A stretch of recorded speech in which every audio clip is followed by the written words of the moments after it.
Hi everyone. On this next episode, you will actually hear me being interviewed. I speak about my story and all the things as I was featured on Coffee Talks with Riri.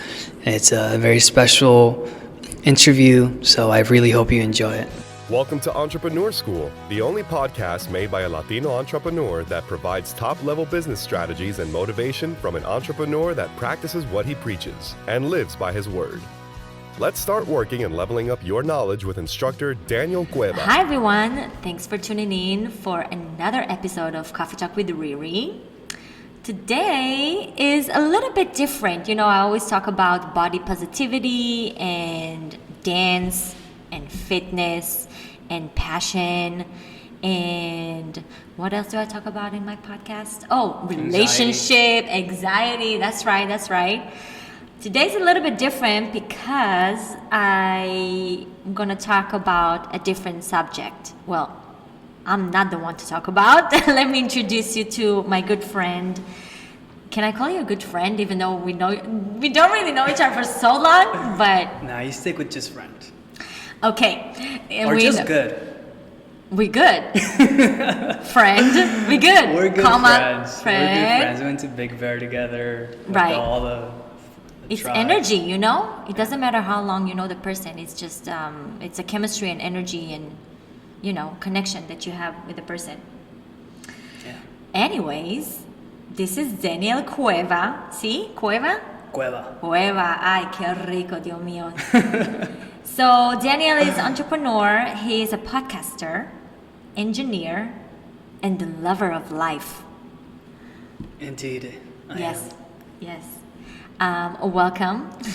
Thank you, Riri. Thank you for having me. It's a pleasure because I've listened to your shows and I can definitely relate to a lot of the things. So I'm really happy to be here. Thank you. So let's get started. Okay. The first question. What's your story? Whoa. Sorry, I have to be dramatica because, it's a Latina fuego over here. Yeah.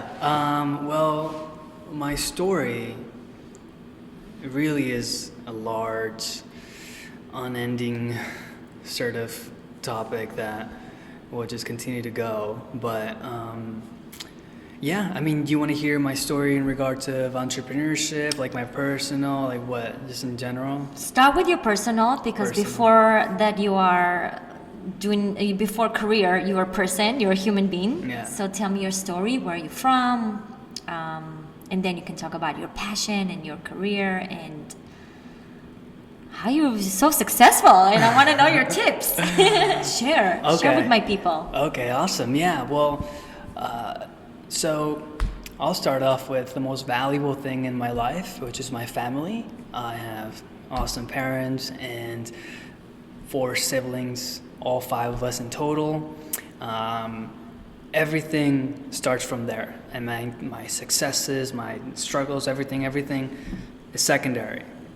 And I'm very lucky to have such supportive team members, I would say, because they've helped me out through literally so many different aspects of life, relationships, business, everything. I don't know how I could do anything without them, first of all. So, yeah, and we're all from Peru. Aye. We've lived obviously in the States for most of our lives. And yeah, I mean, it's an interesting story because I have parents that are very different from each other. And it's interesting because a lot of people always ask me, like, what motivated you? Why are you the way you are? As you can tell, sometimes I can be a bit intense. Mm-hmm. And the thing about me is that I've always strived to be very balanced. And my dad is, he's an economist, went to one of the best universities in Peru. So I always grew up with that entrepreneurship mentality, always like having your finances great, understanding credit cards from such a young age.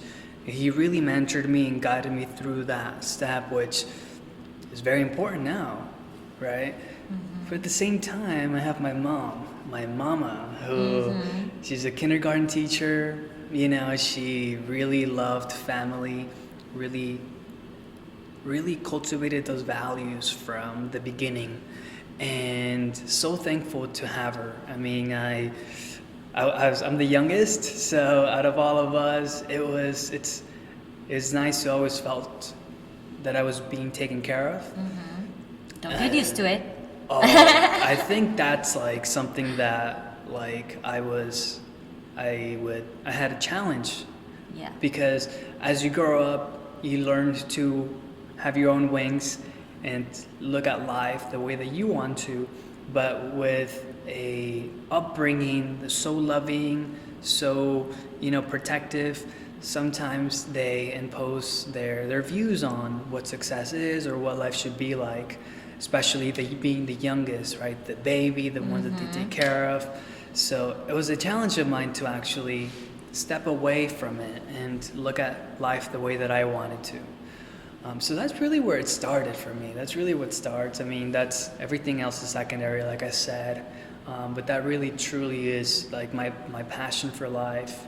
There's not a day that we don't speak. We have a group chat that we just go on every day. So yeah, that's. So you grew up in Peru and Yeah. born and raised. Yes. When did you come to the States? About when I was 9 years old. Straight to LA. First to the Valley, San Fernando Valley, 818, and Representing. I don't know. I'm still in my 718 New York, but I was too lazy to change. But yeah. yeah, I promise I'll be 323 one day. 323. A No, 310. you want to do 310. What is 323? It's West still side? LA, but like, Okay, never mind. We love you all. We love you all. no, judgment. they're all LA. Yeah. Yeah, I mean, but for the most part, yeah, LA, Ventura County for some time, and then but most of my life has been here in LA. And let's start with how you started a business, or how did you think about being an entrepreneur? Is there one focus? Is there certain different avenues in, like, as far as your passion? Tell me. I mean, that's a really good question because I can only speak about like my experience, and for me, it started when I had my first real entrepreneurship experience when I was about 14 years old.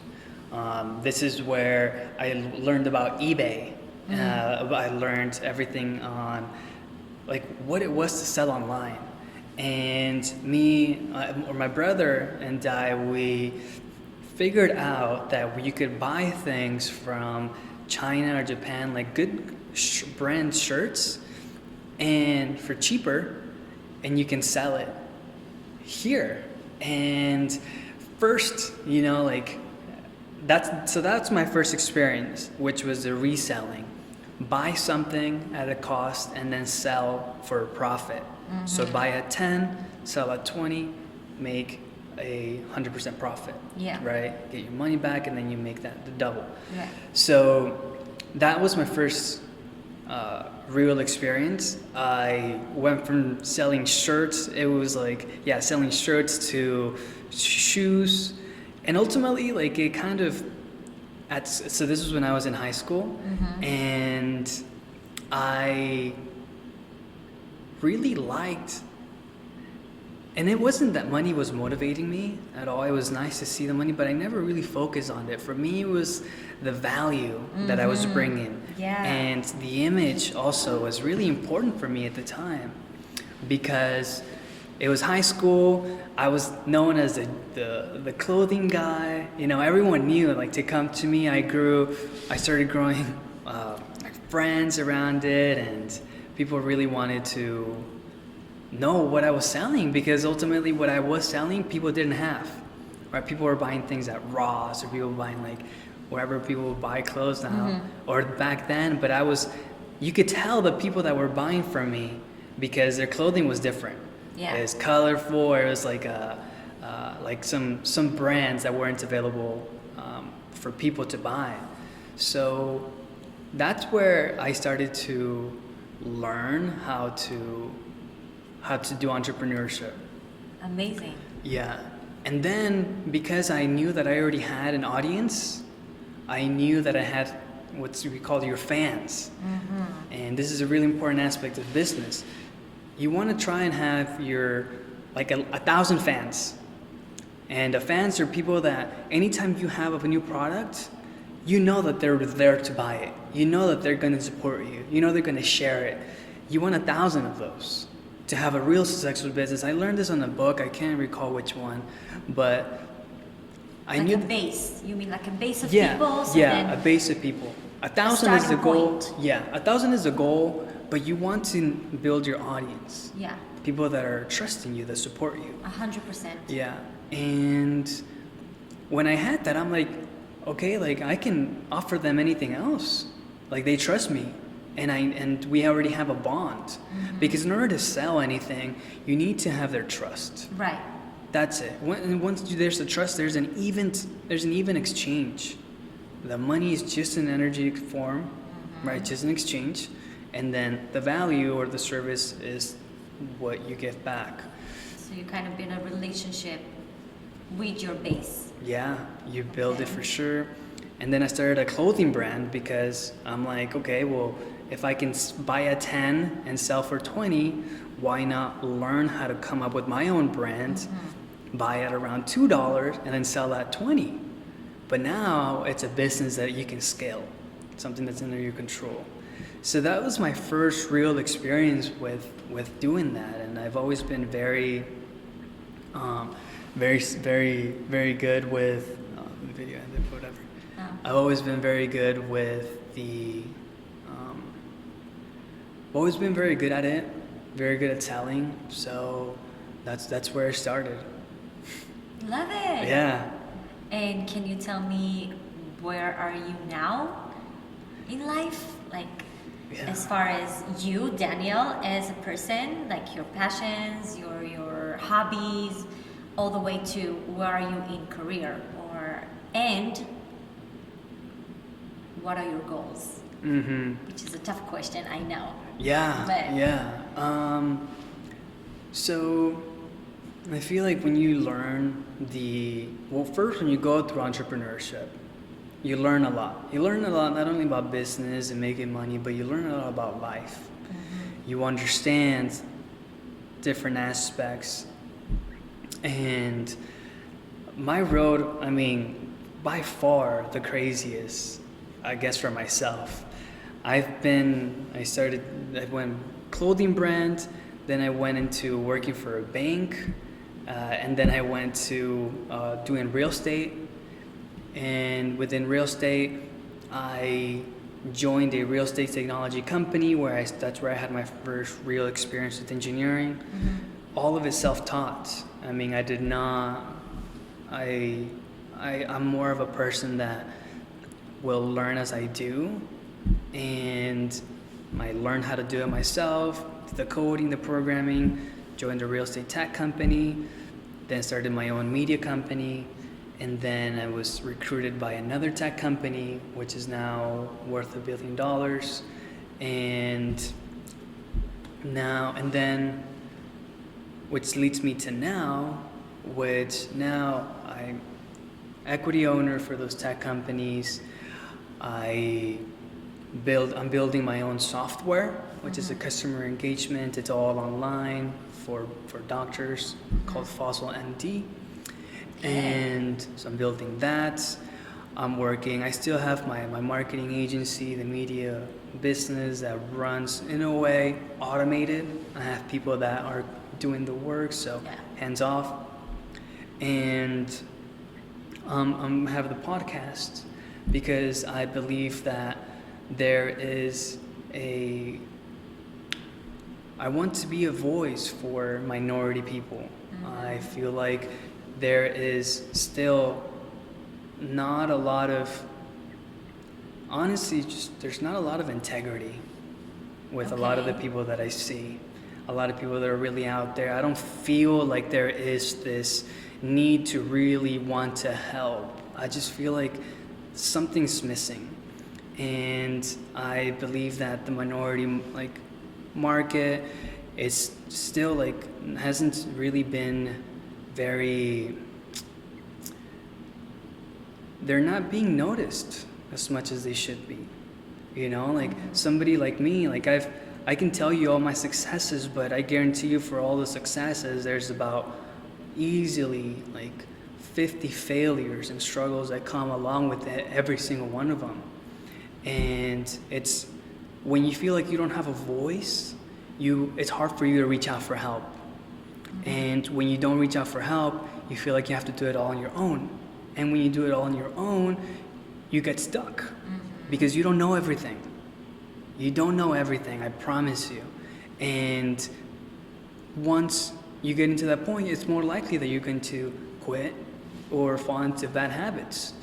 Now, obviously, like, to each their own, everyone has their own paths.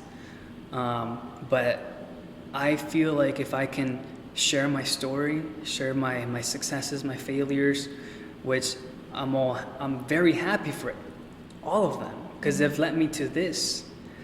If I can just be that representative for somebody. And and I'll tell you this, I've never talked about this actually. Welcome to Coffee Talk with Riri. One of the reasons why, because me, like, look, I'm the person that's on the back of the scene. Like, somebody wants to be an actor, whatever. I know everything. I know how to get them to where they want to be, whatever they want. But I've always been behind the scenes. But when I was doing real estate, as you know, it's a customer-facing industry. You have to be out there. You have to talk. And during that time, I did a lot of work with like social media, putting my content, like motivating people. And I was around 20 years old at the time. And I was like dealing with $1 million homes. And I had an awesome team. Agents of LA was my brokerage. And I had the best of the best next to me. So I was really putting myself out there. And when I put that on the side, there was a good friend of mine. He's in the Marines. And we were talking. And he told me, he's like, Daniel, like, when you were doing real estate and you were sharing all those things, all the motivation and everything, I was actually watching you every single day. I was look forward for your post. I was waiting for you to post something because I was going through depression. And a matter of fact, if it wasn't for you posting and talking about what you were doing, I would have kept taking the medicines that I was taking to work with depression. But he's like, but you actually got me out of it. And I'm like, what? I'm like, it's crazy what a human being can do to another, right? I had and mind you, this is one of my really good friends. Yeah. Good friends who grew up together. He knows my family, I know his. But I would have never known that. And then I wonder, I'm like, who's watching, right? How many of him are there? And you want to know the best part? You want to know the best part? Tell me. Right now, this guy is one of the best realtors in his cities. In the Palmdale area. Yeah. He is like, after his time at the Marines, he went to school for a little bit, and then he decided to do real estate. Now, I'm not going to tell you that like it was because of me that I mentored him, because he had, I'm sure, great mentors. But you had something in it. Come on, don't deny. Yeah, I mean, Speak highly about yourself, Daniel. I feel that, because it's definitely a foundation, because I know that to be a realtor, a successful realtor, there's a lot of work, and I can never take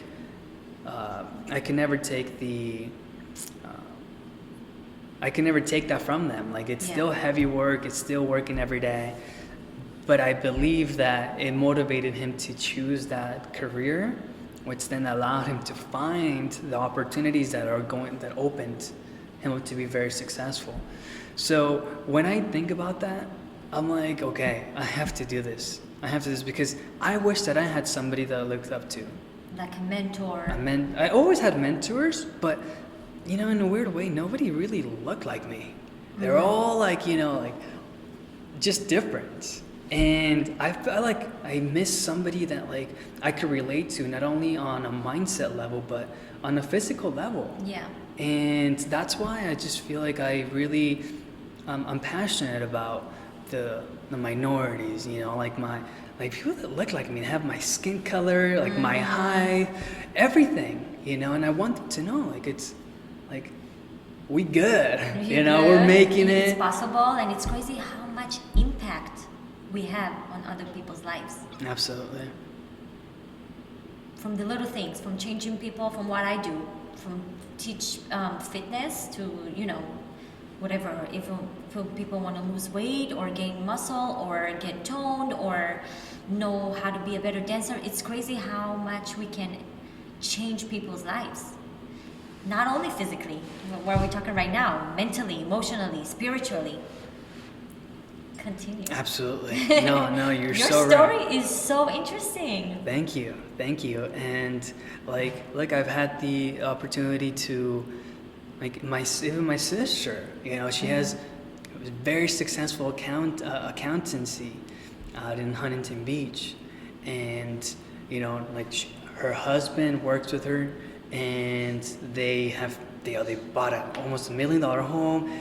Like very successful. And one of the things is like, damn, you motivated me to start this company because I saw you as a realtor so young and out there, and I can tell you that my siblings will tell you that I've motivated them as they have motivated me. But you know, you never really know who's watching is what I'm saying. Yeah. Never know who's watching. So try and put good content out there that really comes from the heart, because once you put yourself out there like that, you're vulnerable and you allow yourself to be seen, there's something energetically that happens where you start to get rid of people that don't serve you, and you start to attract your tribe. You start to attract people that are looking for you, and you don't have to worry so much about who's going to follow me and everything. Just put it out there and be consistent about it. Thank you for telling me that, because speaking of that, you helped me so much in our last podcast when we were talking about the steps to become a choreographer in the industry. You helped me so much, you motivated me, and even in our little conversations on the phone, in a text, I feel like, okay, I really should start creating more content. I should put myself out there. Like, it's just crazy how much impact you have on me in a short amount of time that we know each other. So thank you. Happy. I feel very motivated. Thank even you for that sharing. we're doing that, like even when we're talking about it and being vulnerable and sharing our thoughts and feelings and our passion and our steps and career and life, I appreciate it a lot. Thank you for sharing. Thank you Yes. for leveling me up and understanding that it is important to share. And Yeah, and I feel like it's very important to talk to somebody, and you know, you can keep each other accountable. Like a fitness partner, you know, hey, let's do a 7-day challenge, fitness challenge. So we holding each other accountable. I feel like. yeah, So if I can motivate you in a way, aka come take my dance classes, you know, I'm happy. yeah. I mean, I definitely would love to take a dancing class. I'm serious. Are you? I don't I'm even know. 100% serious. I am 100% serious. We'll make it happen, because before we start recording, we had a little conversation about how can I describe it? Creating content and just put it out there and do the work. So I'm going to work on that. Good, and I feel like you were really good at it, you know, because your content is something that people are like, it's usually videos, it's Yes. dancing, but you're a professional. Like, you have a skill, a good skill, like a skill that's like just people, even if they don't know how to do that, they just want to see because it's entertaining, you know. But the ones that do know, okay, this girl knows what she's doing, and They'll be up for the challenge, you think? Yeah. Challenge your mind, challenge your body, challenge your soul. Okay, I have to go stop the podcast and go record some content right now. I'm super motivated, guys. You have no idea. So yeah, talking about impact of people. Can you tell me, what do you do in your spare time? Spare time? Yeah. Yeah. So Outside of work. outside of work, many things. I mean, I see work as just I don't identify with it.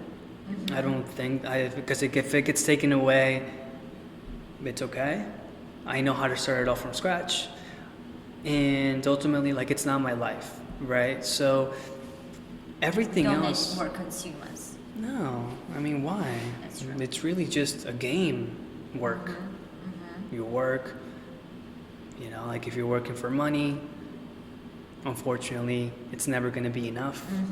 So, like, if you focus so much on the money aspects and everything, whatever. But outside of work, I love to meditate. I mean, a big meditator. My morning ritual consists of a 15-minute priming meditation. It's by Tony Robbins, and I was thinking about Tom Robbins today. really, Yeah. Yeah. Hopefully he can resume his workshops and come to LA. yeah, So yeah. I can go. I went to his workshop. It was UPW, Unleash the Power Within, a few years ago. I do that. I like going to the beach. I like hanging out with my friends, as you know. I love hanging out with my brother and Thais, his fiance, which is, we're such a cool little crew. Yeah. Outside from the bigger crew, and I like to do that. I like to paint. I've been painting a lot recently. It gets me in the mood to just be like, flow the creative juices. Love that. Yeah, it's really, and just to sit down and to create, painting colors, just and shaping the colors into something that you want it to be, which ultimately represents whatever painting you have in mind. It's such a gift to be able to see color, to understand that, like, our eyes can't even see all the colors that are really out here right now. It's limited. You think this is everything, but there's more going on that the eye can't see. So painting reminds me of that, reminds me of the fact that, like, and it's like kind of like we were talking about, like, confirmation bias. Like, a lot of times the reason why your life is a certain way is because you're only focusing on the things that make it that way. So there could be 10 things in front of you all happening at the same time, but depending on what you're thinking about and what your current focus is, you're going to remove all the 9 things and you're going to focus on whatever makes sense to your initial thoughts. I love that. Right. So that's why they say, like there's a saying that goes, whether you think you can or you can't, you're right. Yeah. Whether you think you can or you can't, you're right. And Oh, hold on. Repeat that slowly. yeah, now this is a quote from, again, somebody that, from a book. Whether you think, remember, think is the word. Think is the key word. Whether you think you can do something or you can't do something, you're right. I love it.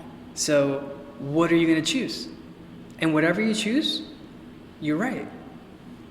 So choose whatever you want to do and don't give thought to the other side, because ultimately you want all your focus on whatever it is that you want to accomplish. Yes. And that's when we're talking about, like, confirmation bias, the information bias, where you only can, like, if you're watching the news, right? Like, you can watch so many different things could go on, but let's say you're thinking about COVID, you're just going to be focused on whatever topic COVID comes up on. You're going to forget everything else. In relationships, if you think that things are going to get better, things are going to get better. You're giving yourself that focus. I feel like thoughts create reality. And we speak words into existence. Yes, we have to put some work. But yeah, I 100% agree. I like that when you talked about relationships.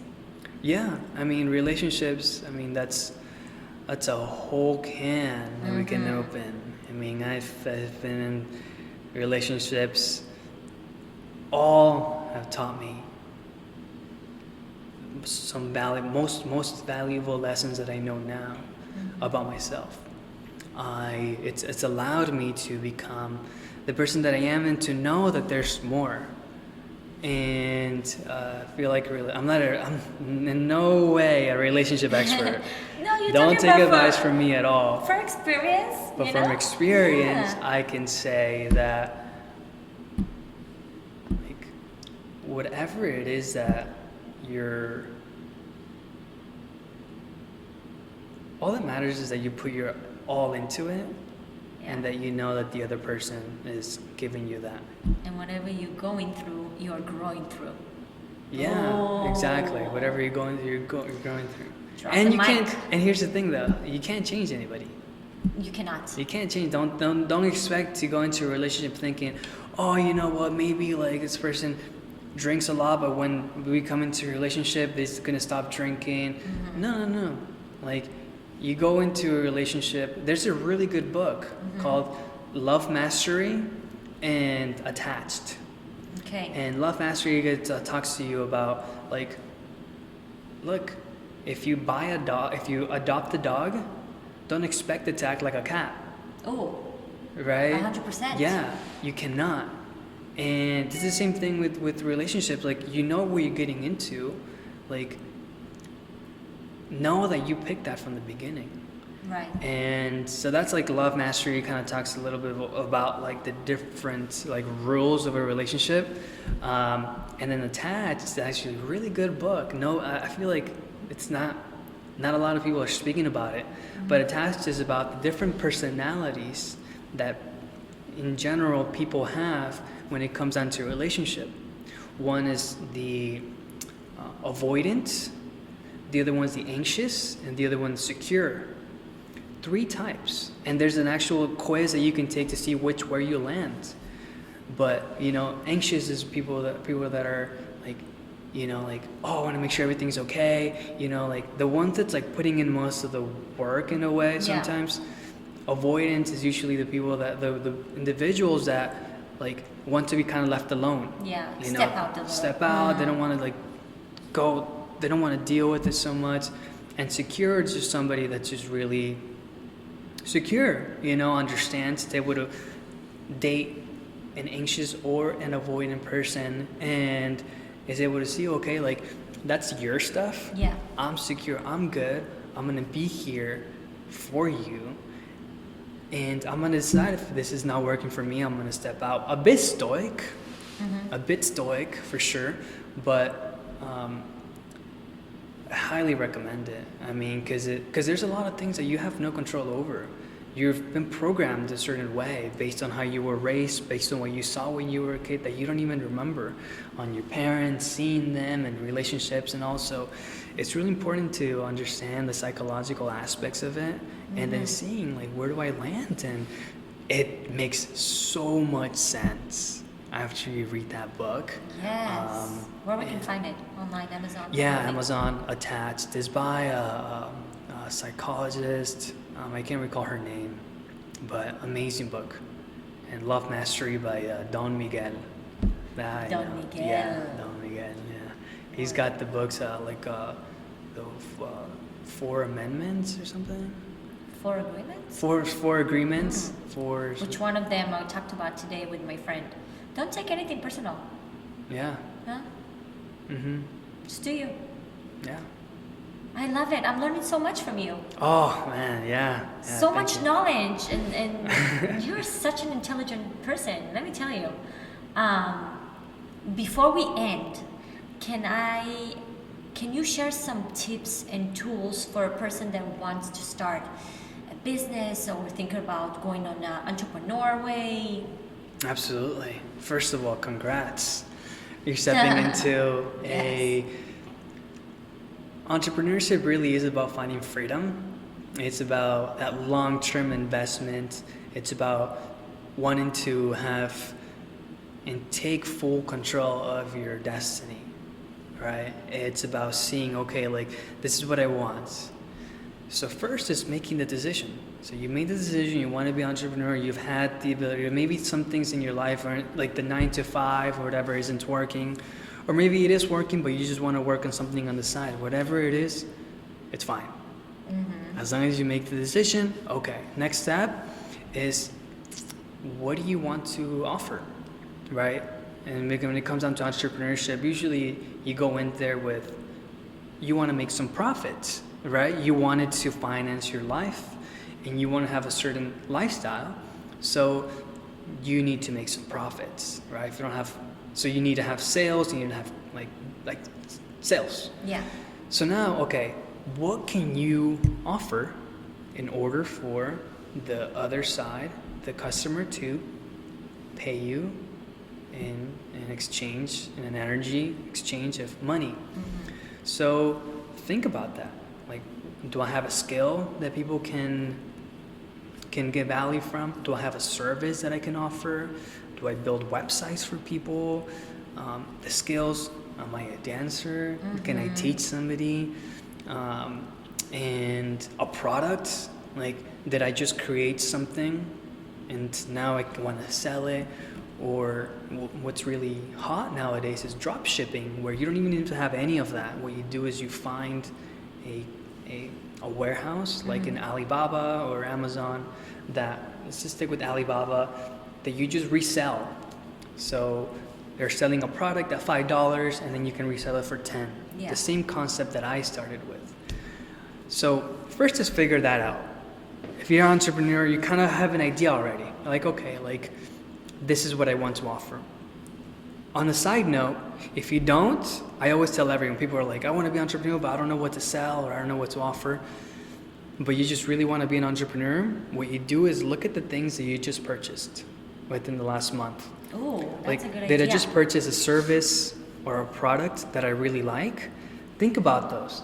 And think about the one that you actually really enjoyed. Like, did you just purchase a massage, right? You felt the way, you know the way it feels. You on the other side as a customer, you already know the feeling, the exchange, and the experience. Okay, how can I provide those services?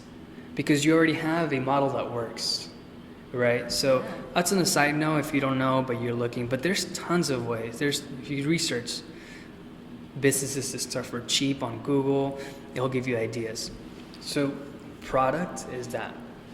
You have your product, service, perfect. Now, who's your audience?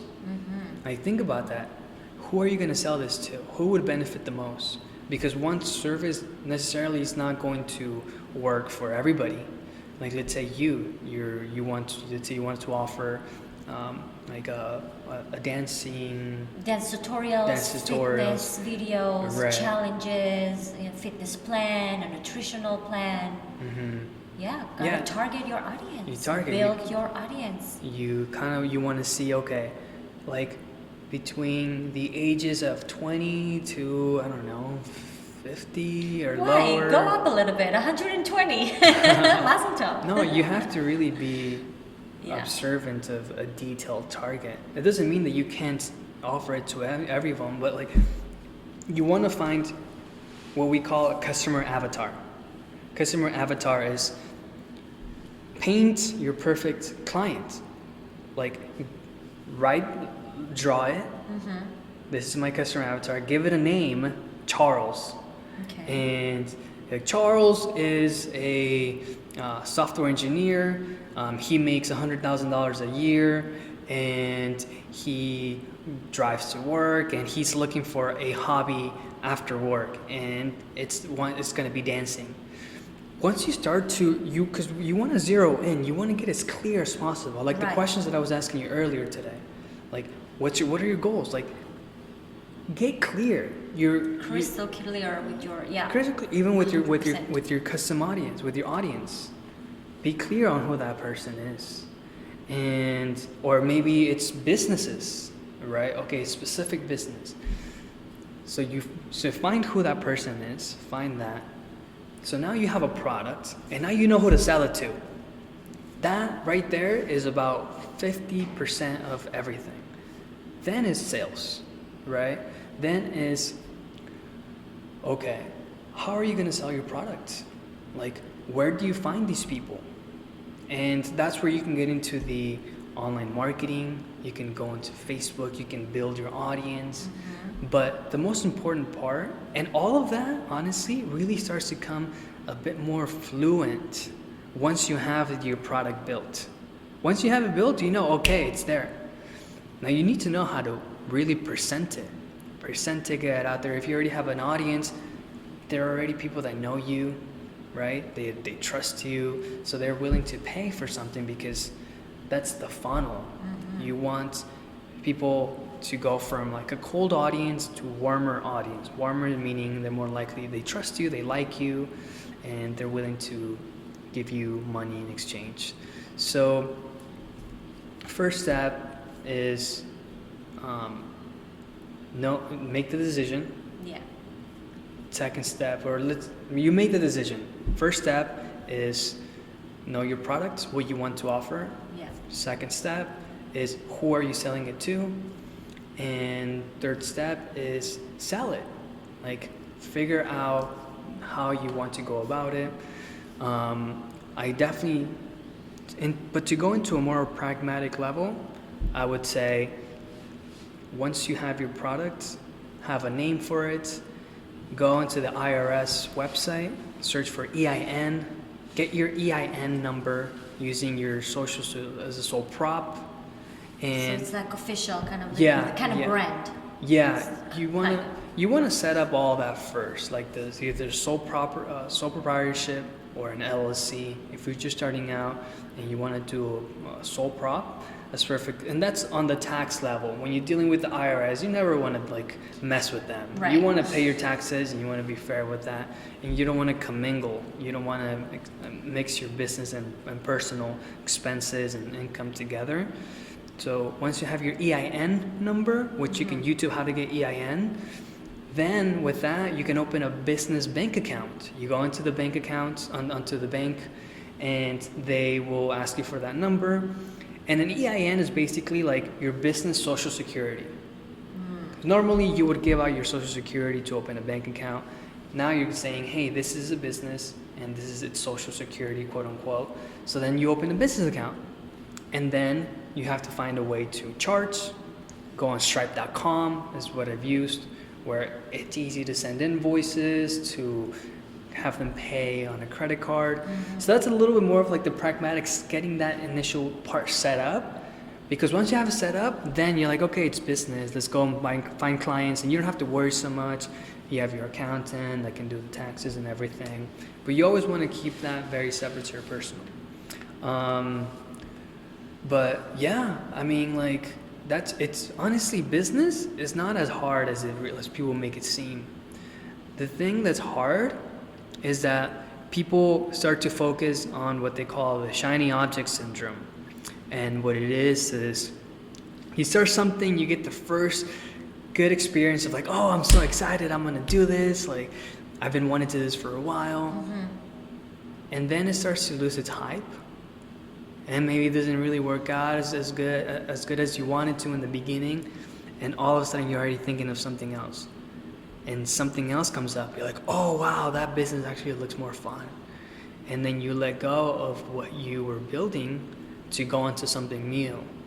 That's a shiny object, and then you're constantly searching for new things, but you don't let the initial one grow. And for any business, it's going to be consistency, and then just put in the effort, put in the time, like 100%. treat it like a 9 to 5. Like wake up if you're just not working right now, you want to start your business, wake up at 9 and clock out at 5. And during that time, do the things that you need to do.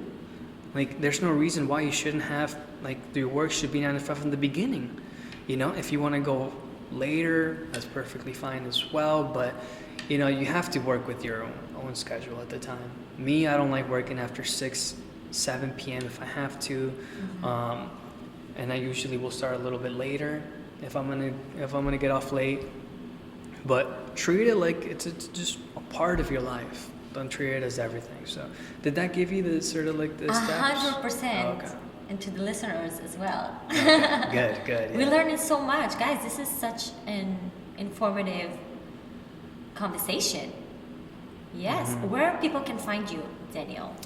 And don't forget to mention your podcast as well. Oh yes, the podcast is called Entrepreneurship with Daniel. You'll find it Spotify, Apple, Google, literally all the platforms, Deezer, Stitcher.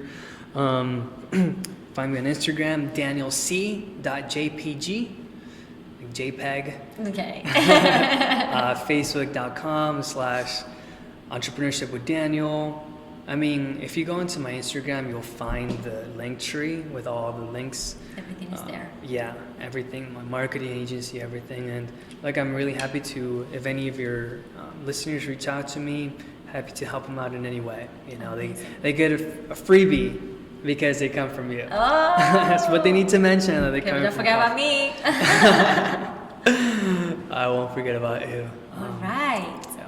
Daniel, thank you so much. Muchas gracias. You're welcome. For taking the time and explaining and give us such an amazing information that I really hope people can take it and use it and do their work, do their research, and spread wings and fly. Sky's the limit. Yeah. Right? All right. Okay, guys. That was my podcast for today. Wow. And I barely talked. I love that. Give it to me every time. So yeah, that was the episode for today. And stay tuned for the next one. And I'll see you in the next episode of Coffee Talk with Riri.